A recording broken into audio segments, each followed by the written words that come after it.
Donald Trump, new numbers out, and he's pulling away even farther from the GOP field, and he's also pulling the party even further to the right when it comes to immigration. Now the other candidates are trying to trump the Donald, but sounding even crazier than him may hurt them come the general.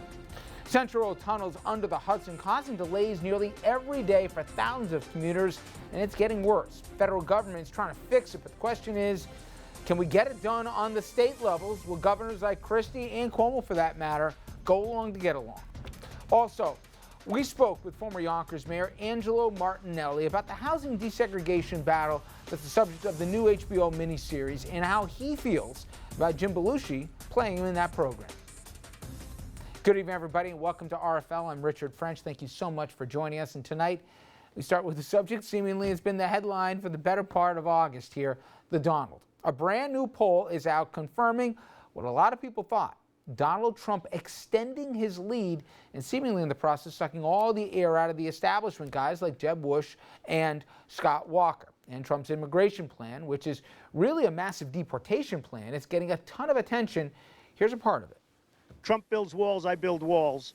We're building a wall. It's going to be strong. It's going to be solid. It's going to be policed. As you figure there, he wants to build a wall, a giant wall along the southern border, and also he wants to end birthright citizenship. What that means is he wants to change the Constitution because it states people born in the U.S. are automatically citizens of the U.S. Wisconsin Governor Scott Walker, Louisiana Governor Bobby Jindal immediately said they also want to do that. The Donald, he is dragging the GOP, whether it wants to or not, further right, at least on this subject here. And I want to get our panel's take on whether or not that's going to help or hurt once they get through the primary. It's going to help. It's All a great right, thing. Here we go. Yay, Donald. Can't even wait. He cannot even wait for his introduction here. Yes, the mouth from the South better. or from wherever.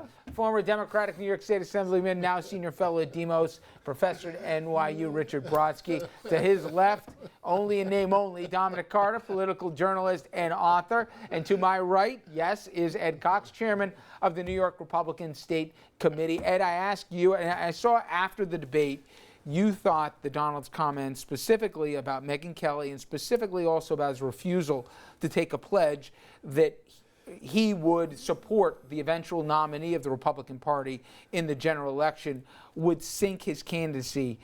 I give you the benefit of, 9 days later. Have you changed your mind? Well, we'll see if it sinks his candidacy. But I have to say, and I don't think on TV it played the way it did in the room. There were about 20,000 people in that room, including the full Republican National Committee and a lot of people. In essence, we'll decide who the next nominee of the Republican Party for president will be.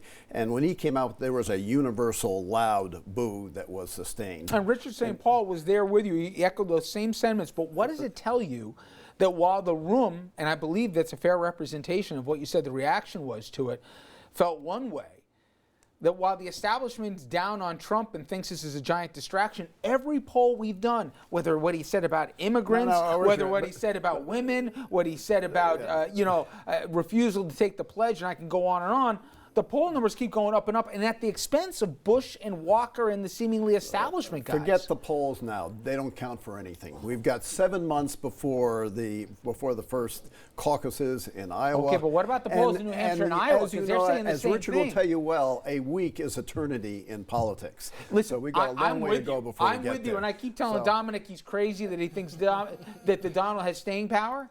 That said, every single time the polls keep going the other way. He's been a Democrat more than he's been a Republican for most of the century and over the last 15 years. Rand Paul put an ad out saying that exact same thing, and then after that came out, the same polling shows him going up. It seems he's bulletproof. I bet he would do just about as well if you polled Democrats. Look, there's a certain portion of the population that likes the strength that he shows and likes generally what he's saying. When it comes down to serious voting, things can change. 4 years ago, at this time, Michelle Bachmann was up. In September, guess who was up at 32 points, more than Donald is now? Governor Perry of Texas. In October, it was Mr. 999. Yeah, Herman Cain was up.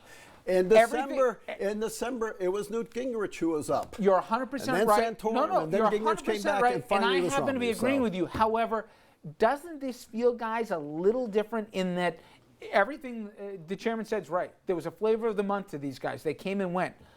Trump, if you want to use, I'll use the expression, even after being exposed for some of the statements he has, that I think will hurt the party immensely in the general if this keeps going on. It hasn't hurt him, Dom. That part, he's right. We're only in August. There's an eternity left of this. But you look at internal polling in Iowa. You look at New Hampshire polling. It's even stronger than the numbers I gave you on a national level. No doubt about it, Richard. The chairman is in a pickle here. The party establishment. Pickle. Yeah, let's describe it as a pickle. He's up to his ears. Because I love him. All So right. let's I call like it a him pickle. too. Yeah, let's call it a pickle. Let me say, I'm very glad that Donald is in this. He has gotten the attention of 24 million people at our debate, which was huge. And by the way, I think it was more than just him. For what they call the undercard, the 5 p.m. debate, 2 p.m. In the West Coast. That was 6 million people watching that, and Donald wasn't on the stage. Okay, all right. We are exciting. Just and the one second. Democratic I'll let Party you get a word in, Richard. is bored. But just 1 second. Hold on. There is no way, and you're good, but there's no way his statements that he believes have been validated about illegals and now deporting the kids. He tripled them to 33 million, called all Mexicans rapists in effect in his statement. How that can help the party. Wait a minute, let me just finish. Help the party with the Latino vote. What he then said with Megyn Kelly and the rest about the women is going to help with the female vote. I heard Rand Priebus tell us directly they need to expand the base. They need to do better with Latinos. They need to do better with women to win in 2016. How possibly could his dialogue help the party? He's got a very strong brand, and it's a Trump brand. It's not the Republican brand, and it's not going to make one bit of difference. I told you what Walker said, and I told you what Jindal said today. Is he dragging them down? You're missing the main point. You know what he's saying? He's very popular for. He's saying, let's make America great again. That talks to the ennui about foreign policy, where we're not respected abroad, and the sour economy we have here, and a lot of Reagan Democrats agree with that, and they would say at this point they would vote for him too in a poll. Here's the problem. You've got an electorate that really likes this. He's way ahead. They're not going to change their attitudes. And the net result of the Trump phenomenon and that part of the electorate is a party that's now focused on birthright, changing the Constitution, building walls, getting Mexico to stuff that out there outside of your family, no one is taken seriously. What you're doing is eroding the ability of the Republican Party to talk to voters. This is like Mitt Romney's 47%. You can't say things in a primary that are so whacked that when you get to the general, you have to spend half your time To the explaining. contrary, 24 million people watched, 17 people on the stage. Well, 6 million for 7 of them, 24 million for the others. In the dead days of August, that is terrific. And they listen to the others. Why do you not think? just Donald. How many do you think would have tuned in if Donald wasn't there? Well, the proof of that is what happened in the 5 p.m. debate. 6 million. That was almost a record for a primary. It is absolutely. You know, Dom, but I just think we all like Dom as much. Listen, people I know that watched this debate, they didn't even watch presidential debates. They thought they were getting a version of The Apprentice, so they wanted to watch Trainwreck TV. They are. This is The Apprentice and you know what? going on. He found out. Give the people what they want or feed the that's beast. exactly what and he's he's not doing. paying a dime And in that's terms exactly- of spot revenue. And guess what? People registered Carly Fiorina. They liked her. They were listening she's not up just to to Donald, they were listening to 7%. others. She's up to go get it. 5%. Kasich is really breaking through Really because breaking of the debate. through. 5%. This is great. 5%. You've got a problem here, Ed. You've got a problem. Boy, you're talking about polls. Polls don't mean anything. You know that, Richard. So what if polls don't mean anything? Not at this how did point. how do we decide what's going on? Like the media's got to. The How pundits do have we to say decide what's something, going and it's on? all based on polls. Here's The Cox theory of reality? I don't think Here so. is the problem. Everything Trump does is newsworthy. The media is now covering him as if he's the front runner. We take his phoners on live network TV. And that's a problem for the Republican Party. And he's gotten lucky. He got called for jury duty like a regular guy. I mean, and he sits there for a day, and there's a whole. And he didn't try and get out of it like Mrs. Ed, de Blasio. you got a problem. Come on, work with me here. Admit you got a little problem. A little. This is the Trump brand. It's not the Republican brand. Ed, you got And a I'll problem. say it, there's also a Kasich brand. There's also a Walker Listen. brand. There's also a, He's chairman for a reason. Yes, and he's good. Okay, let me ask this separate question. I'll start with you, Dom. At a certain point, the people that don't even show up on the top 10, and by the way, that includes Chris Christie now, who wouldn't be on the adult table, if you want to call it that, if there was another debate soon scheduled here, and other people who we respect, including Governor Pataki. I can talk about Senator Graham and others. At what point do they say, you know what, I'm screaming into the wind and no one's listening, and I have a reputation, let alone a distinguished career to uphold here. I don't need this in my life. At what point do people say, I'm sick of getting hung up when I'm asking people for money because they look that I'm 2%, 1%, 3% here, when Trump is at 22, 23? What point do they say is enough's enough? They continue to throw Hail Marys in the arena of politics. If I can just, Christie, for example, if I can just break through in the debate tonight, I'll be okay. It's not going to happen. I told you from day one, Christie had no chance at all, and it's showing exactly that. When the handwriting's on the wall, when the handwriting says the money is drying up and you cannot fund your campaign, you have no other choice at that point. Now, some will try, and again, I want to go back to a Hail Mary. They will continue.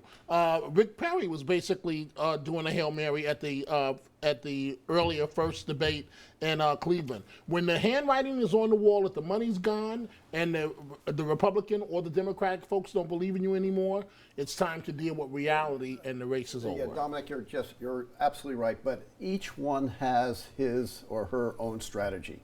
And when that strategy falls apart, that's when they drop out. Correct. For Governor Pataki, it's I'm really good on the ground. New Hampshire is a ground game, and I'm going to go there and convince the voters there. And until that falls, and that will be a while before that, if it falls apart, he could succeed at because he is good on the ground. 3-term governor of northeastern This state. conversation is the focus on the candidates. And I understand why Ed's doing that. The focus on the electorate, and that will tell you what the Republican problem is. Trump may or may not survive, Kasich may emerge, Fiorina may emerge. In the end, the party is being dragged into a set of conversations, a set of defining debates that are moving it further away from an ability to win a general But come back election. to my second point, which is only, listen, politics are not for the faint of heart. Big boys and big girls and egos, bruised egos come along with that. I get all that. Some of these guys have got nothing to lose. But I don't know. I look at somebody like a Pataki who earned the right after 3 terms here to go out on his own terms. The longer it goes, the sadder it goes. Not just him, but some others too. No, don't feel sorry for any of these folks. The one thing Ed's right about is that it's early. What he is refusing to admit is the way in which the Republican brand is being affected by Trump and the rest of this Let's stuff. take a step back. It's the economy, stupid. Absent 4 or 5% growth, Republicans, ever since Obama made the mistake of Obamacare and we won, Scott Brown won in Massachusetts, Ted Kennedy's seat, we have been on a roll. We have won more governorships, more legislative seats than we ever in this country. We won the House, we won the Senate. Elections, Ed. And in the presidential elections, and all you've got is this clocked. jury death march called Mrs. Clinton. There's nothing else. We've got a wonderful set of candidates. I know this changing much. the subject. I know this much. He'd like to give the Democrats Trump. So that, come on, admit that part. All right, we want to get you involved in our conversation. Go to Facebook and Twitter and sound off. Do you support Trump's major deportation plan? And to be fair, he actually put out a plan attached to it. Whether you hate it, don't like it, or anything else, he thinks he's touched a nerve in America on this one. He's doubling down on it. We'll talk about party implications down the road, but when we come back here, we're going to come much closer to home. Local stories included the battle over a new rail tunnel under the Hudson that is turning into a political football, and a Republican who just turned into a Democrat in upstate New York.